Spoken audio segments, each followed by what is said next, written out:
విశాఖపట్నంలోని జగదాంబ జంక్షన్లోని ఇండస్ ఆసుపత్రిలో నిన్న భారీ అగ్ని ప్రమాదం చోటు చేసుకుంది.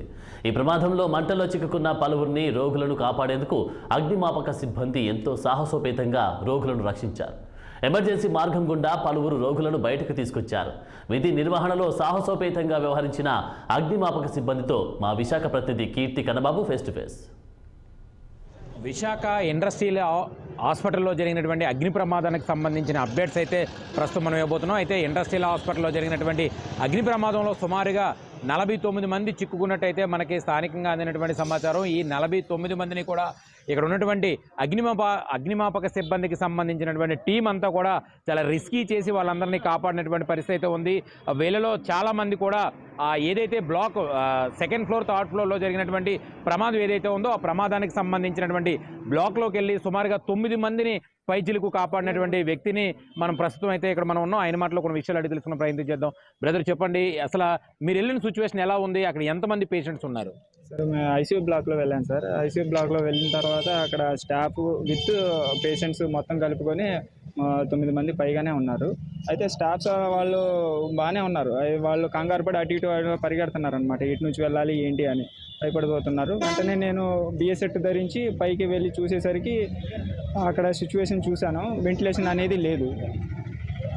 వెంటనే వెంటిలేషన్ వచ్చే విధంగా మొత్తం అక్కడ గ్లాసెస్ అన్నీ కూడాను బ్లాస్ట్ చేసి ఆ వెంటిలేషన్ వచ్చే విధంగా చేసి మనకు ఎటువైపు అయితే కన్వీనియంట్గా ఉంటుందో పేషెంట్స్ దించడానికి అటువైపు చూసుకొని వీళ్ళని అందరినీ కూడాను 9 పర్సన్స్ని కూడాను షిఫ్ట్ చేశానండి. షిఫ్ట్ చేసిన తర్వాత వీళ్ళని కిందకి దించాలి. వీళ్ళని లాడర్ ద్వారా కిందన ఫైర్మెన్ లిఫ్ట్ వేసుకుని మొత్తం చేసుకొని కిందన 9 మందిని కూడాను దించడం జరిగిందండి. మీరు వెళ్ళిన పరిస్థితుల్లో అక్కడ వాళ్ళ పేషెంట్ల పరిస్థితి ఏ సిచ్యువేషన్లో ఉన్నారండి? వాళ్ళు పేషెంట్స్ అందరూ కూడాను ట్రీట్మెంట్ తీసుకుంటున్నారండి. వాళ్ళందరూ కూడాను ట్రీట్మెంట్ తీసుకుంటున్నారు. వాళ్ళు లగలేని పరిస్థితుల్లో ఉన్నారు. కొంతమంది అయితే కిందన పడిపోయి ఉన్నారు. వాళ్ళు హెవీ వెయిట్ పర్సన్స్ని కూడాను మోయలేని స్థితిలో ఉన్నారు. వీళ్ళు అక్కడ ఇప్పుడు హాస్పిటల్ స్టాఫ్స్ వాళ్ళ కంగారులో వాళ్ళు ఉన్నారు. వెంటనే నేనేంటంటే బిఎస్ సెట్ వేసుకోవటం వల్ల నాకు కన్వీనియంట్గా ఉంది నాకు పని చేయడానికి. అయితే వెంటనే వీళ్ళ 9 పర్సన్స్ని కూడాను నేను అటు మూవ్ చేయడానికి కూడా నాకు ఫ్రీగా జరిగింది. సార్ మీరు చెప్పండి, ప్రధానంగా ఏ సిచ్యువేషన్లో మీరు పైకి వెళ్ళేటప్పటికి పేషెంట్లు అంతా ఉన్నారు, అక్కడ అసలు ఎలాంటి సంఘటన జరిగింది అనుకుంటారు? అక్కడ సంఘటన అంటే చాలా తీవ్రంగా ఉందండి. వాళ్ళు భయభ్రాంతులకు గురై ఉన్నారు. ఎలా ఎగ్జిట్ అవ్వాలి ఏంటి, లోపల ఉండిపోతే మంచిదా, సేవ్ అవుతామా, బయటకు వస్తే దొరికిపోతామా అని దీంట్లో డైలమాలో ఉన్నారు సార్. అయితే కొంతమంది మాత్రం గడపెట్టేసుకుని ఉన్నారు సార్. అంటే మనం ఇందులో ఉంటే సేఫ్గా ఉంటామని వాళ్ళకి తెలియని దీంట్లో ఉన్నారు. మేము వెళ్ళేటప్పటికి డోర్ తీయమంటే తీశారు సార్. తీసి భయభ్రాంతులతో ఉంటే వెంటనే మీరు ఇందులో ఉంటే సేఫ్ కాదండి, మీరు మాతో రండి, మేము తీసుకెళ్తామని వాళ్ళు గైడ్లైన్స్ ఇచ్చి మాతో నడగలిగిన వాళ్ళని నడిపించి తీసుకొచ్చాం. నడవలేని వ్యక్తుల్ని ముసలాయన్ను ప్రెగ్నెంట్ లేడీని ఆవిడ హాస్పిటల్ అంటే ఆపరేషన్కి రెడీగా ఉంది, ఆవిడని నెక్స్ట్ ఒక ఇద్దరిని మేము స్ట్రెచ్చర్ మీద తీసుకొని వచ్చాం సార్. మా మొత్తం మెన్నంత సహకారంతోనే. సార్ మీరు చెప్పండి, ప్రధానంగా ఇలాంటి ఫైర్ యాక్సిడెంట్లు అయినప్పుడు పబ్లిక్ ఎలా అసలు అవేర్నెస్లో ఉండాలంటారు? అంటే ఎలాంటి పరిస్థితుల్లో బయటికి రావడానికి ఎలాంటి జాగ్రత్తలు తీసుకోవాలి అసలు? అంటే యాక్చువల్గా ముందు మేము యాక్చువల్గా ట్రైనింగ్ ఇస్తుంటాం బయట, సివిల్ డిఫెన్స్ అని, నెక్స్ట్ ఏదైనా స్కూల్స్ కానీ కాలేజ్ కానీ బయట పబ్లిక్ ఏరియాస్ కానీ ట్రైనింగ్ ఇస్తుంటాం. ఎప్పటికప్పుడు వీక్లీ వన్స్ మేము అవేర్నెస్ ప్రోగ్రామ్స్ కండక్ట్ చేస్తుంటామండి. ఇప్పుడు మేము ఎప్పుడు కూడా అవి నేర్పిస్తుంటాం మేము. కానీ ఏంటంటే ఎలాంటి జరిగినప్పుడు వాళ్ళు భయపడతారండి. ఇప్పుడు మామూలు మేము ట్రైనింగ్ కాబట్టి మేము భయపడం.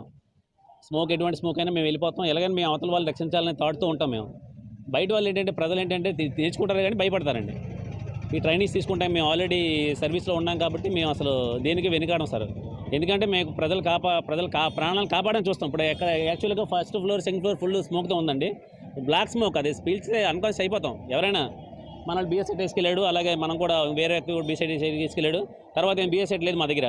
ఇప్పుడు లేకపోయినా సరే మేము మాస్క్ వేసుకుంటాం సార్. తడి మాస్క్ కట్టేసుకుంటే ఏంటంటే మనం లోపలికి వెళ్తే మన బ్రీతింగ్ అందుతుంది. యాక్చువల్గా ఏంటంటే 1 మీటర్ హైట్ అంతా కిందంతా స్మోక్ ఆక్సిజన్ ఉంటుంది, పైనంతా స్మోక్ ఉంటుంది అనమాట. దానివల్ల మనం పాకుంటేనే మనం వెళ్ళి రూమ్స్లో ఉండి ముగ్గురు తీసుకొచ్చాను నేను. అలా లిఫ్ట్లో ఒక పర్సన్ దిగిపోయాడు, ఆయన తీసుకొచ్చాం. మొత్తం ఇక్కడ ఉన్నటువంటి ఫైర్ సిబ్బంది అంతా కూడా చాలా సాహసోపేతంగా, సాహస వీరులుగా చెప్పుకోవచ్చు వీళ్ళందరినీ కూడా. వీళ్ళంతా కూడా కష్టపడి వర్క్ చేయడం వల్లే ఇక్కడ జరిగినటువంటి ఇంత పెద్ద భారీ ప్రమాదంలో కూడా ఒక్క మరణం కూడా సంభవించకుండా చూశారు అంటే ఖచ్చితంగా వీళ్ళందరినీ కూడా సాహస వీరులని మనమైతే ఖచ్చితంగా చాలా చెప్పుకోవాల్సిన పరిస్థితి ఎంతైనా ఉంది. కెమెరామెన్ పవన్తో కన్నబాబు, ఉమ్మడి విశాఖ.